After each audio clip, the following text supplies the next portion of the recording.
I didn't think I was going to be able to get a video out this week, but I got a bit of a surprise today. I had other plans, but they got canceled, and so did school for my daughter because of inclement weather. We're getting snowed in. I want to keep the needle moving forward, so I took advantage of this and decided to challenge myself to finish a video in one day, since they usually take me longer. And naturally, all this snow made me think about sharks. Back home, a lot of my younger days were spent surfing and skimboarding on a stretch of the Northern California coast that's in the Red Triangle, affectionately known as the Shark Cafe, where 35% of all great white attacks occur in the United States. Today I'm sketching a shark inspired by those great whites, and I'm merging it with the incredible fire-breathing Australian goblin shark, because those things are freaky. I pasted in part of a page from a tattered 1967 Time Life book called The Sea that I'd rescued from a recycling bin. If any of that page adds to the drawing, that's a bonus. It's mostly just here because I feel like using Posca markers like I did yesterday on the previous page. And Posca markers feel like scraping your fingernails on a chalkboard on the paper in this sketchbook, but they feel like butter on the paper from that old oceanography book. But never mind all that, I've got a couple shark stories to share. Friends and family who don't surf have asked me if I'm scared of the sharks in the water, and of course I am. But statistically, there's a higher chance that I could be mauled by an elephant, and where I grew up, there was a much higher probability that you'd catch a neighbor's stray bullet than being attacked by a great white. But still, they happen, and where I'm from, a shark attack or two would make it into the news every year, so it was on my mind, especially surfing a spot we call Dead Man's. Luckily, an audience with the Grim Reaper was pretty rare, and most of the diehards who survived would be back out in the lineup after they healed with some scars, a story, and a bucket of respect. My first run-in with a great white happened when I was about 19 or 20, but I didn't even see it. I was out in the lineup when a game of telephone started, and when the message got to me, it was just one word: shark. I looked to my right and saw an older dude point down silently, and then stretch his arms out as wide as they'd go. Everyone calmly made their way back to the beach, and you have to stay calm so you don't draw attention to yourself. Sharks are curious, and they satiate that curiosity by tasting it. There's a spot that me and my friends used to go to a lot, one of our locals. It's in the California State Park system, so it's not a secret, but for some reason a lot of people don't surf there. I think it might be because it can get pretty rough, but it's awesome, so I'm not going to mention where it is because I don't want to blow it up.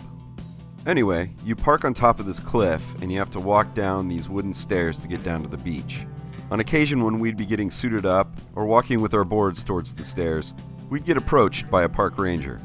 And anytime you saw a park ranger there, it was always the same thing.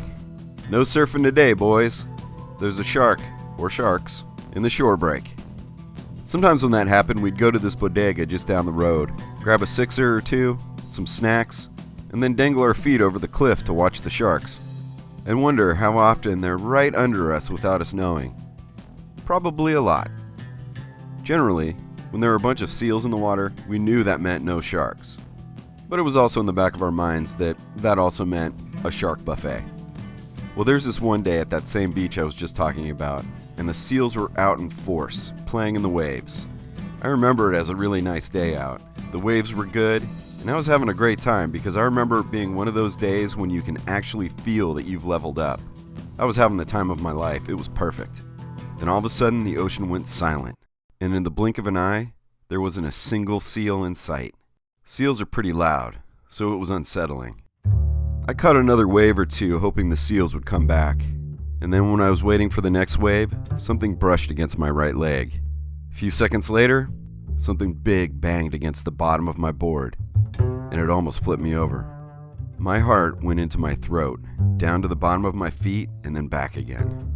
From the outside, I was frozen, but on the inside, I was starting to panic as the bottom of my board got bumped again, and now whatever it was brushing against my left leg. It moved quickly and I could feel it creating a current underneath me, and then it popped up on my right, spraying snot-filled salt water on me, and it barked loudly into my right ear, making it ring.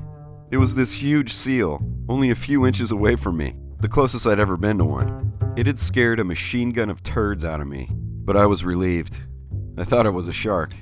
And less than a second later, the seals were back goofing off all over the place. But I decided that was a good time to call it a day. Okay, maybe that's cheating. A shark story that didn't end up having a shark. So here's one more. My dad was a colossal storyteller, and when he'd tell his tales, they seemed so outlandish and bigger than life. I used to think he was full of it. One of the stories he liked to tell happened when he was in the Navy in the 1960s, where he was a diver and photographer.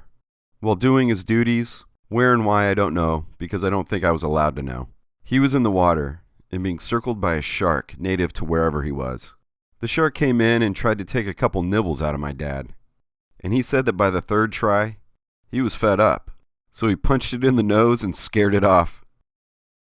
At my dad's funeral, a guy I'd never seen before walked over to me to give his condolences and introduced himself as one of my dad's old Navy buddies. He told me some lighthearted stories about my dad from back then that I had never heard, and we talked about what a colorful storyteller my dad could be. From the look on his face, I thought this guy was on the same page, that my dad's stories were just tall tales, and I brought up the infamous shark punch. He smiled big and said, "That's completely true. Your dad punched the hell out of that shark. I saw it. I was with him." And then he confirmed some more things that previously seemed unreal. And I miss my pops. I wish I hadn't been such a naysayer. I wish I could swap stories with him, especially now.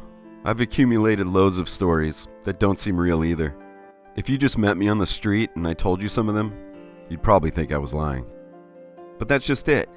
Isn't living life to the fullest, taking risks and having experiences that make your true stories sound like fiction, way better than what most people do and put up with? So whatever you've got going on today, I hope you can find the time to make some of those stories and live your life as full as you can. And whatever it is that you're up against today, I hope you can go out and punch a shark. Thanks for watching.